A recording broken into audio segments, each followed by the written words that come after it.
All right, so we are on to part 4, I think, of our series. I'm gonna be wrapping this up soon, y'all. Don't worry. Thank you for sticking around if you have. I know this is gonna be like an hour long, so appreciate y'all. So to give you more of a little bit of a background, I'm gonna kind of run you through like what got me to Chateau in the first place, some things that I've learned, and where I've grown, right? So I grew up in Catholic school for literally 12 years. I went to Our Lady of Hope Institute Notre Dame. And from a very young age, I learned how to be what everyone else needed me to be. I became a people pleaser through and through. I became a perfectionist. My parents, they had a pretty decent relationship. I think they just argued a lot, as most relationships have, right? And I was the main, I was like the kind of like in between parts with my I was in between that relationship a lot, and I was like, how can I help? I was like trying so hard to help my parents and their relationship, and I wasn't really focused on me being a kid, I guess, if that makes sense. So I was always the good one, right? I learned how to read the room very quickly and make other people comfortable and put everyone else's needs ahead of my own. I became incredibly independent, responsible, and capable. Those qualities really helped me succeed, but they also nearly destroyed me, right? As I got older, I struggled with my identity, self-worth, my relationships, and my sense of belonging. In college, I began coming to terms with my sexuality because my hot Russian roommate was very attractive, and I couldn't ignore that. So here we are. That journey was not easy. There was confusion, shame, loss, and a lot of questions of who I was supposed to be versus who I actually was. I spent years looking for validation outside of myself. I looked for it in relationships, achievement, fitness, work, serving other people. And whenever I felt uncomfortable, I just kept staying busy, right? Because if I stayed busy, I didn't have to sit with myself or my feelings. I experienced very unhealthy relationships. I was in a narcissistic, manipulative, emotionally abusive relationship for about 5 years. It wasn't all that way, though. I'm not painting that picture, because we both chose each other. We both showed up for each other. But I shrank myself to fit in spaces that were never meant for me. I abandoned my own needs in order to make other people comfortable. And because I didn't have healthy boundaries, I confused self-sacrifice with love.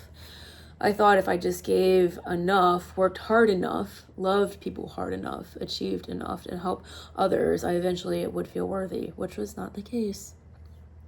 The problem was that no matter how much I accomplished, I never felt like enough. So I just kept pushing. I kept, going. I became this trainer. I built a career around helping others. I joined the military. I pursued emergency medicine. Eventually became a firefighter EMT. I worked multiple jobs. I went to school. I poured myself into serving everyone around me. From the outside, it looked like I had everything together, but on the inside, I was exhausted and I was crumbling. I was carrying stress I never processed, grief I never felt, pain I never acknowledged, feelings I never validated. I became an expert at functioning while suffering. And I could save everyone except for myself. I wore it like a badge of honor. Eventually, the weight of years of people-pleasing, perfectionism, overworking, unhealthy relationships, lack of boundaries, and abandoning myself caught up with me. And that's ultimately what got me to Chateau. Not one bad day, not one bad relationship, not one bad decision, but years of ignoring what I needed. Years of believing that my value came from what I could do. Oh my God, my puppy is so sweet. She's still sleeping. Years of believing my value came from what I could do for other people. Years of treating myself with less compassion than I gave complete strangers. Hi, baby. Hi, my love. What Chateau taught me was something I could never... you're so sweet. What Chateau taught me was something I never learned growing up. My feelings were not problems to solve. They were signals to listen to. I learned that healing isn't becoming who you used to be. It's becoming who you were always meant to be. I learned that self-compassion is not weakness. Boundaries are not selfish. Rest is not laziness. Asking for help is not failure. And most importantly, I learned I was never broken. I was carrying more than I was ever meant to carry alone. The woman standing here today is not the same woman who walked into Chateau, not because I'm fixed, but because I finally stopped abandoning myself, and that changed everything.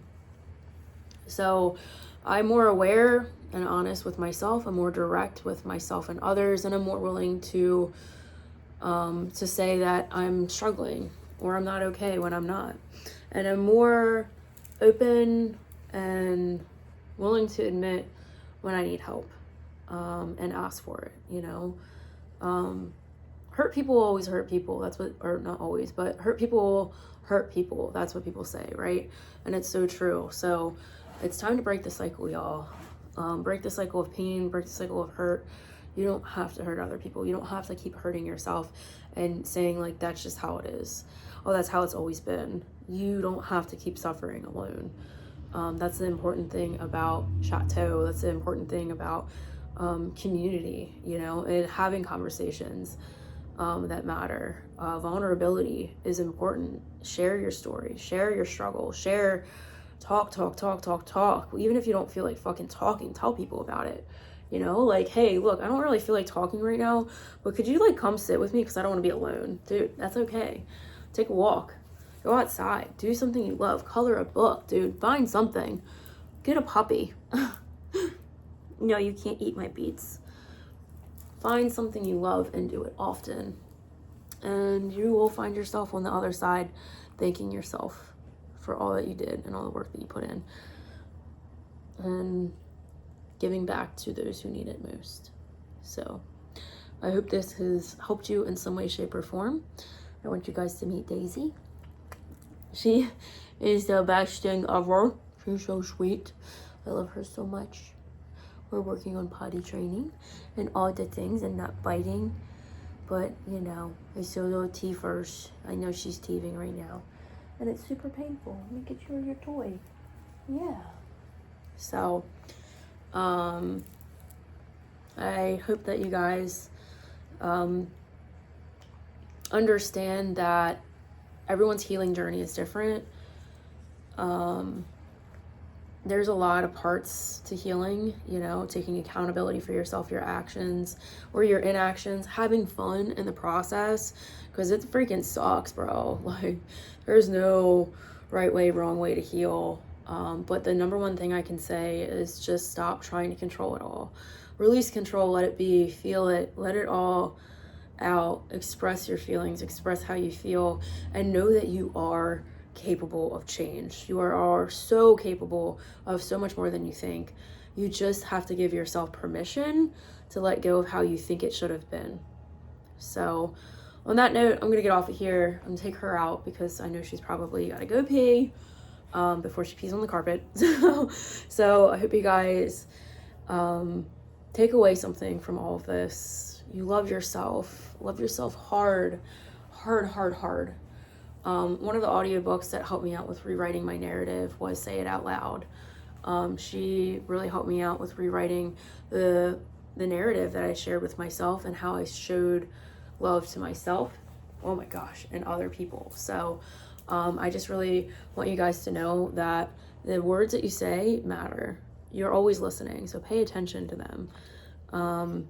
Pay attention to how you say things to yourself, because all of the little stuff starts to add up to the big stuff. So and your relationship with yourself sets the tone for your relationship with everyone else. So focus on loving yourself completely, fully, and hard, and I can guarantee you your life will become this beautiful garden of so many amazing things that you didn't even know was possible of blooming, you know. So water yourself and nourish yourself.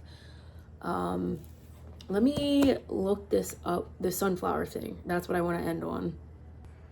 So the sunflower quote, the way that it goes is, the sunflower and sun theory says that sometimes love is not loud. It is simply someone who becomes your light. Just like the sunflower, which turns its face towards the sun, not because it is taught to, but because its heart remembers where warmth lives. Love works the same way. You don't chase, you gently turn towards the one who makes your soul bloom.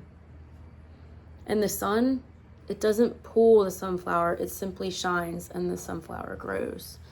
Love is like that. One person becoming a steady glow, the other growing towards it, without fear, without force, only trust. Some love burns like fire, but the sunflower sun love is softer. A love that says, I'll shine for you, and another answers, I'll bloom because of you. So on that note, I just hope that you can shine your light with others. Oh my goodness, okay. I hope you can shine your light with others, and then you can share your own light so that they can grow. So love yourself, love others hard, and keep doing amazing work, y'all, because you're worth it.